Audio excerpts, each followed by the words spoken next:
ভালো লাগছে মাংস খেতে।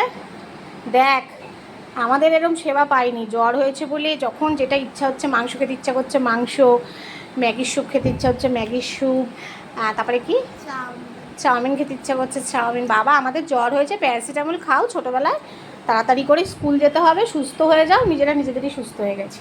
তো যাই হোক আজকে একটুখানি মাংস করেছিলাম, অল্প একটু, ওর মুখটা রুচি নেই, একটু ঝাল ঝাল করে করলাম। আর এইদিকে মা একটু বললো বাটিতে ভাত দিতে, তো বাটিতেই অল্প করে দিলাম। মা বেশি মাংস খায় না, 2 পিস চিকেন দিয়েছি। মা এখন এই যে রেডি হয়ে গেছে, মেয়ের বাড়ি যাবে। তাই বললাম দুটো ভাত খেয়েই বেরো, কারণ কখন গিয়ে আবার খাবে। সকালে চা বিস্কুট খেয়েছে। মা আমি কিন্তু টেস্ট করতে পারি। আমার 3 মেয়ে সমান আদরে, 3 মেয়ে আমার সমান। হ্যাঁ তাই তো, মা বাবার কাছে তো সন্তান 3 মণি, 3 মেয়ে হোক 10 মেয়ে হোক, 4 ছেলে হোক 10 ছেলে হোক, বাবা মার কাছে সবাই সমানই হয়। আসো মা খেয়ে নাও, তোমার জন্য ভাতটা রেখেছি।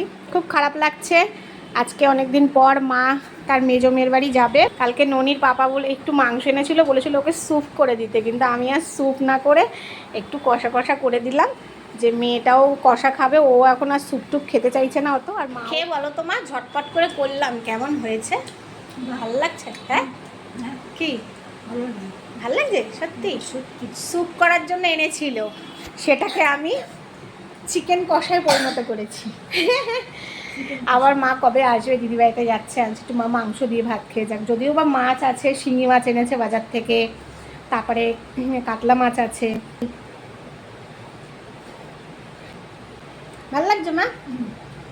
হ্যাঁ টেস্টি, ভালো হয়েছে তো? হ্যাঁ হ্যাঁ একটু দেবো? না রে, ঠিক আছে। মাকে বললাম মা আমি খাইয়ে দিই, তুমি রেডি হচ্ছে, বলছে না আমি নিজেই খাবো। আমি ঠিক আছে তুমি খেয়ে নাও। অ্যাকচুয়ালি আমার মাকে খাইয়ে দেওয়ার মতন এখনো হয়নি, আমাকে খাওয়াতে যাচ্ছে। ওই দেখো আমি চা খাচ্ছি, ওই যে চা খেতে খেতে ভাত খাবো না, তাও ঠিক আছে দিচ্ছ। মা একটু আমার মাংস দিচ্ছে,